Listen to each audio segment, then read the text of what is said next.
Isang karapatan para sa mga manggagawa na nasa publiko at pribadong sektor ang sumali o bumuo ng kanilang unyon na siya nakaangkla sa ating saligang batas.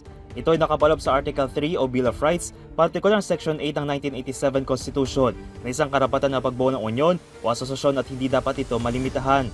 Ito rin ay nakapaloob sa umira na Labor Code of the Philippines na layong masiguro ang industrial peace at ang partisipasyon ng mga manggagawa sa policy making ng isang kumpanya na may kaugnayan sa kanilang karapatan at interes. Dito rin ay pumapasok ang tinatawag na collective bargaining kung saan bahagi ng negosasyon ng manggagawa at employer upang pag-usapan ang ilang bagay tulad ng pasahod, oras ng trabaho, benepisyo, proteksyon at iba pa hanggang sa makabuo ng collective bargaining agreement o CBA. Sa ibang banda nakapaloob naman sa Republic Act No. 875 Section 4 ang pagbabawal sa mga employer na mamagitan o hadlangan mga empleyado na sumali o bumuo ng unyon.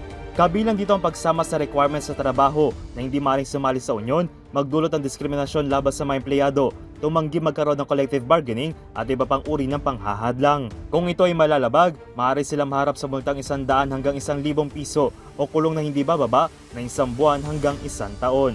Samantala, kinakailangan naman magparehistro ang mga unyon sa Department of Labor and Employment o DOLE.